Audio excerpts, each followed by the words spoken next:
No Alesp Conecta de hoje, vamos falar sobre parcerias público-privadas e como elas auxiliam no desenvolvimento do estado de São Paulo. Fique agora com a íntegra da entrevista. Como é que o cenário caminhou até aqui em relação à questão das parcerias público-privadas? Queria que o senhor falasse um pouco sobre como é que está a situação hoje em dia, em relação a isso, o que a gente tem de iniciativas interessantes que a gente possa destacar. Sim, eu acho que primeiro é importante a gente conceituar um pouco o que é uma parceria público-privada, Uhum. e isso impacta na forma como ela tem sido conduzida nos últimos anos. A PPP, a sigla da parceria público-privada, é um contrato de concessão. Então, hoje no Brasil nós temos três tipos, basicamente, de concessão de serviço. Então, a concessão comum, que é regulamentada pela Lei 8.987 de 95, e a PPP, que é regulamentada pela Lei 11.079 de 2004. A PPP é uma concessão de serviço público ou de atividade pública não considerada serviço público técnico, que se caracteriza por dois tipos de contrato, né? A modalidade patrocinada ou administrativa. Na patrocinada, além da tarifa cobrada do usuário, a concessionária tem direito a receber também uma contraprestação paga pelo poder público. Na concessão administrativa, é só o poder público que paga a contraprestação para a concessionária sem que haja o pagamento de tarifa pelos usuários. Então, no fundo, a decisão de existir uma concessão ou uma parceria, uma concessão comum, uma concessão patrocinada ou administrativa, depende tanto de aspectos ligados ao tipo de serviço a ser prestado, quanto de aspectos financeiros daquela operação. Se nós pensarmos, por exemplo, num serviço que tem condições de se manter, digamos assim, no linguajar mais popular, né, de se manter sozinho, sem a contraprestação do poder público, é possível que ele seja concedido como concessão comum. Exemplo clássico disso são as concessões de rodovia, né, que elas se mantêm basicamente com cobrança de tarifa dos usuários, não o pedágio. De outro lado, se o serviço não puder se manter sozinho, ele precisar da contribuição, do pagamento da contraprestação pelo poder público, a gente vai caminhar para uma contratação, uma PPP na modalidade patrocinada. E se o serviço, por outro lado, ele não permitir a cobrança do usuário, como, por exemplo, os casos de PPPs prisionais ou gestão escolar, aí então nós iremos para uma concessão administrativa que será custeada apenas por contraprestação do poder público, né? O que isso impacta no cenário atual? Desde 2014, quando nós começamos com uma crise mais acentuada no Brasil, os governos têm optado, na sua maioria, por modelos de concessão ao invés de modelos de PPP, porque a concessão comum, como ela não demanda um dispêndio público pela contraprestação, ela não gera, então, digamos, um endividamento público futuro. Já a PPP ela foi mais utilizada, não que ela tenha saído em desuso, mas ela continua sendo utilizada em alguns casos, mas os governos têm pensado muito mais em concessão comum hoje em dia. A PPP acabou sendo mais utilizada antes dessa crise, que virou uma crise fiscal também, né? E nos dois casos, tanto em concessão comum quanto em PPP, nós temos que pensar em contratos de longo prazo.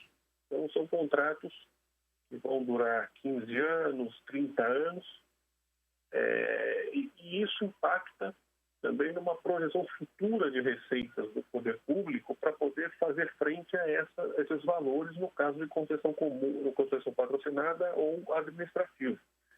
Então, essa questão crise fiscal, baixa diminuição de arrecadação, então isso impacta no modelo que o Estado pensa para fazer essa concessão, né?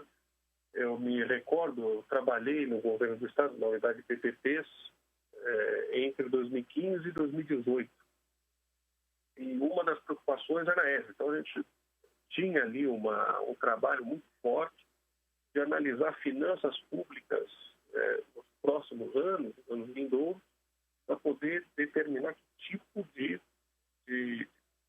concessão seria utilizada, né? A comum ou a patrocinada, basicamente.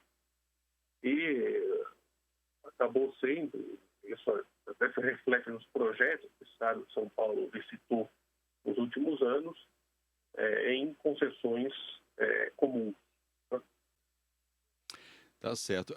Como é que os estados mais avançaram até agora, na opinião do senhor? Assim, o que eles mais avançaram? Como é que tem uma diferença hoje das parcerias entre os vários estados, entre os entes da federação? Tem estado que não incentiva a parceria? Como é que está a situação? Algumas questões, essa pergunta é excelente porque é um dos pontos de comparação, né? Todo mundo tem, o pessoal da área de PPPs fica muito nessa comparação, tantos estados lançaram, tais estados não lançaram PPPs e tal.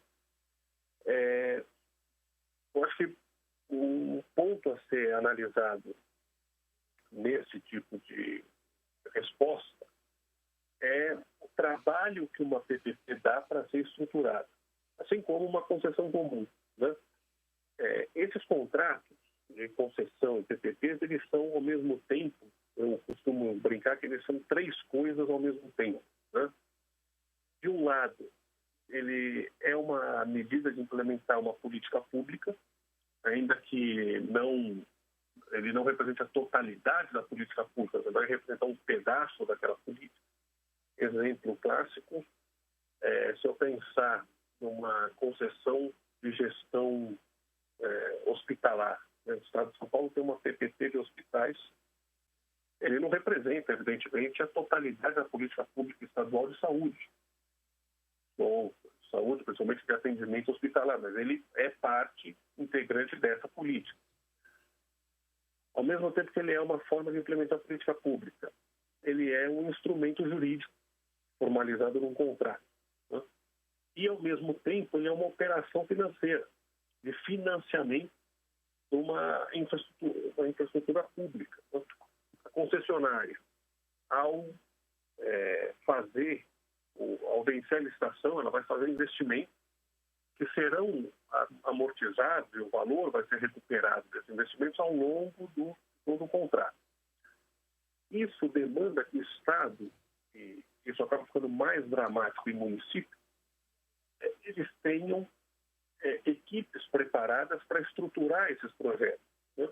Um projeto de concessão ou de PPP, ele demora, em média, 1 ano e meio a 2 anos para ser estruturado, porque é toda uma análise, é feita uma análise técnica, jurídica, econômica, principalmente, ao longo de toda a estruturação, para poder analisar isso e chegar a alguma conclusão de qual seria o melhor modelo, né? Modelo econômico, modelo técnico, modelo jurídico, modelo de política pública. Então, isso gera trabalhos que são, ao mesmo tempo, muito interessantes, são equipes multidisciplinares que atuam, mas, ao mesmo tempo, são trabalhos muito complexos, muito difíceis de serem feitos. Então, essas questões, elas acabam influenciando a capacidade dos estados de lançarem projetos. O Estado de São Paulo, o Estado de Minas Gerais, Bahia, tem, o Rio de Janeiro também tem estruturas de PPPs, de corpo técnico de PPPs muito bem estruturados, muito bem consolidados, né? Outros estados têm dificuldades maiores por não terem pessoal. Então, eu me lembro quando funcionário do governo do Estado, nós recebemos a visita uma vez de um funcionário da unidade de PPPs do Estado, da Federação, não vou dizer aqui o nome, e ele era a única pessoa, né? Ele era literalmente uma unidade dentro da estrutura pública. E isso me chamou muito a atenção, né? Então, muitas vezes, e é difícil também para alguns estados chamarem e terem um corpo técnico mais estruturado por questões salariais, às vezes a distância em relação aos grandes centros aqui do sul, do sudeste, e isso acaba, às vezes, não contribuindo para que novas pessoas consigam ir para esse centro. Então, de maneira geral, o que nós temos visto principalmente São Paulo, capitaneando aí medidas nesse sentido, né, de PPPs, de concessões. O Rio de Janeiro tem algumas medidas interessantes. Bahia e Minas também são estados que têm as suas estruturações. Mas, de um modo geral, se pudermos pensar nos últimos anos, são principalmente projetos que tenham a finalidade de passar algum ativo público à frente. São concessões de parques, concessões de centros de exposições, etc. Algo que não é uma prioridade para o Estado e que gera um custo. Então, os últimos projetos têm sido muito focados nisso, né? Diminuição de custos para o Estado por meio da delegação daquele ativo público para a iniciativa privada. No primeiro bloco, o advogado especializado em direito público, o Rafael Issa, diz como funcionaram aqui no estado de São Paulo as PPPs.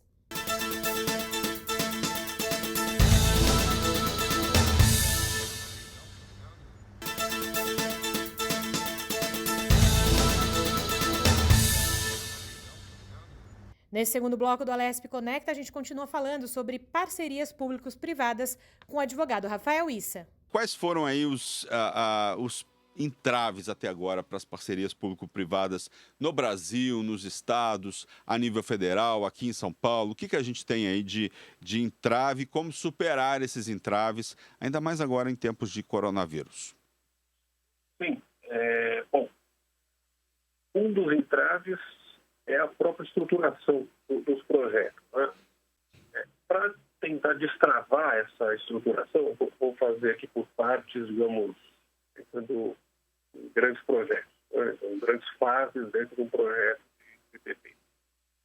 Para tentar destravar esses projetos, ou mesmo para permitir uma aproximação público-privada mais eficaz para potencializar projetos, a legislação permite um procedimento especial chamado PMI, Proposta de Manifestação de Interesse, que tem por finalidade atrair privados. Então, o Estado lança um chamamento público e permite que privados estudem aquela futura concessão. É um projeto muito interessante, é um procedimento interessante, mas a taxa de mortalidade, né, que a gente chama desses projetos, é muito alta. Muitas vezes, pela falta de clareza do Estado com relação ao que ele quer, o Estado, eu digo aqui em sentido amplíssimo, né, seja União, Estados federais, municípios, Distrito Federal, mas o poder público às vezes não sabe exatamente o que ele quer, o que dificulta aos particulares que vão fazer os estudos responder corretamente a pergunta. Né? Esses editais, bastante, eles lançam, nós pegamos um PMI de transporte sobre trilhos, ele vai trazer a forma de estruturação desse projeto. Ele vai dar ali para os particulares que vão estudar um trajeto, quais as perspectivas de passageiros, de demanda e tal. E a partir dali que os privados vão estudar. O que tem sido desafiador nesses projetos é justamente a maturidade que o Estado tem, perguntas corretas, digamos assim, para ter as respostas que ele precisa.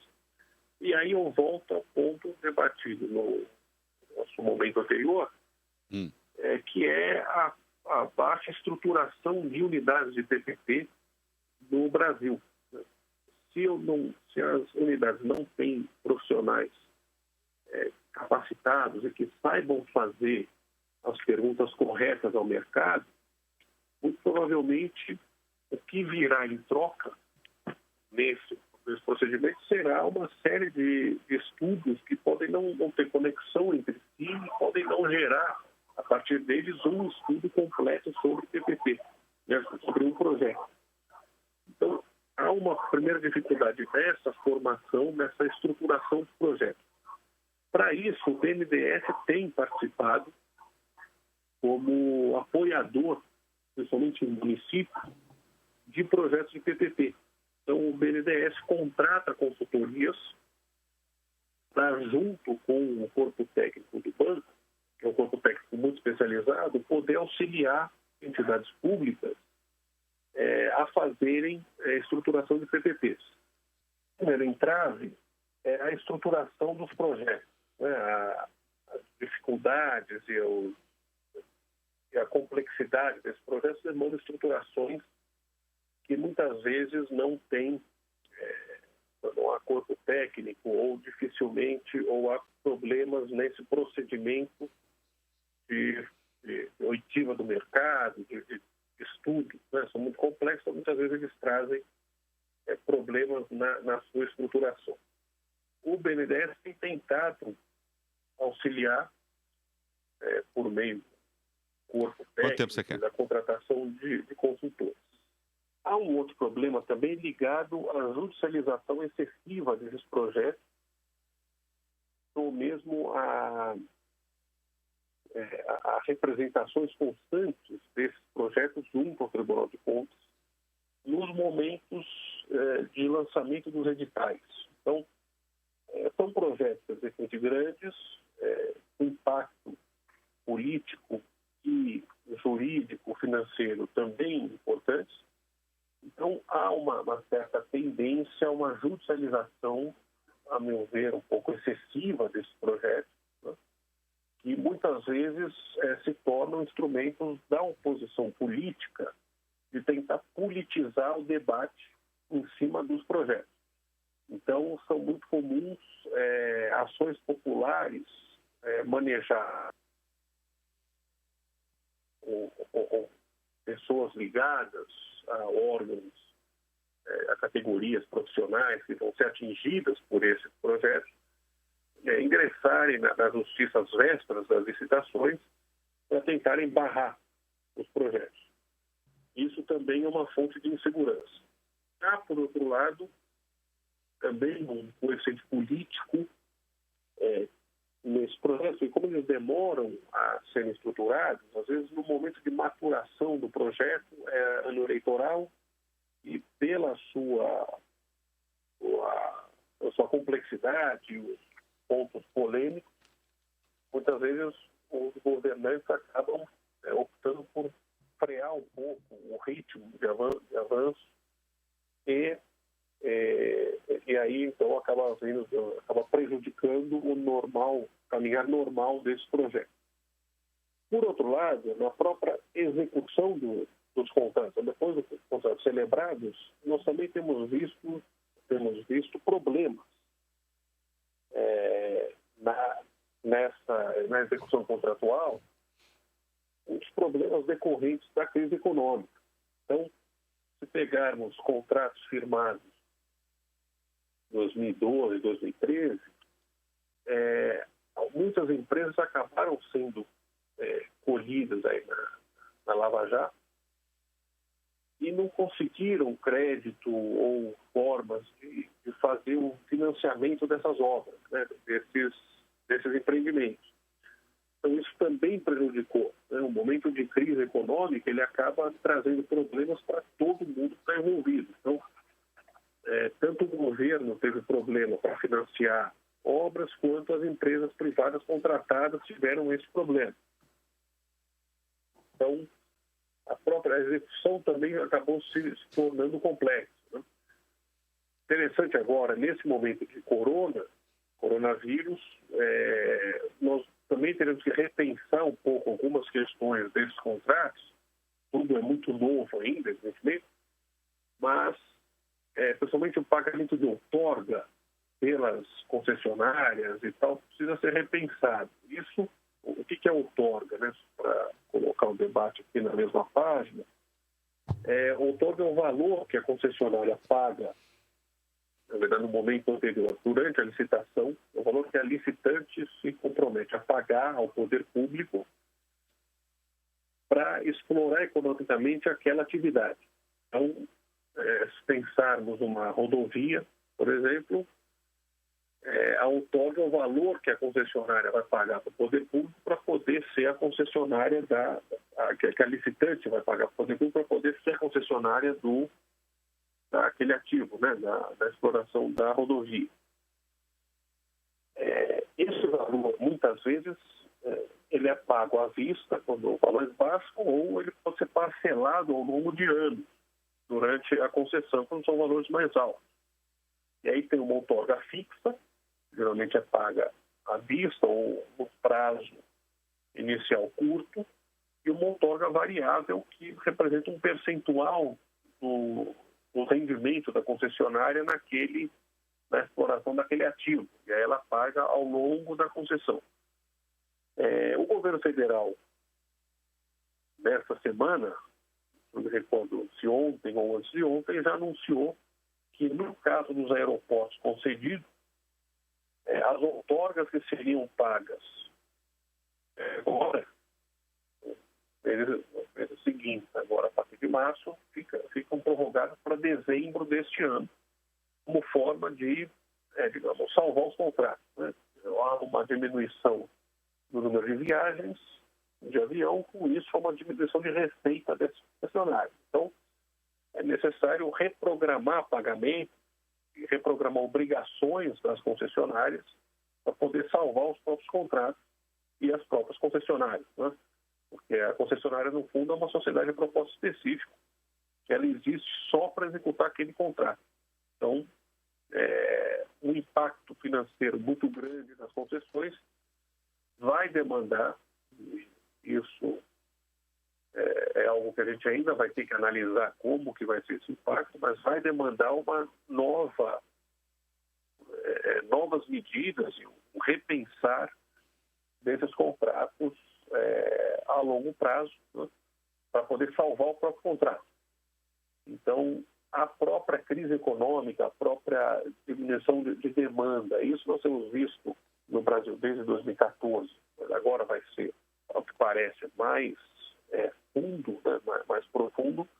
Tudo isso também representa uma dificuldade adicional para esses contratos de longo prazo e de investimentos muito grandes. Esse foi o Alesp Conecta de hoje. Fique ligado nesse e em todos os nossos programas no YouTube da Rede Alesp. Até o próximo programa.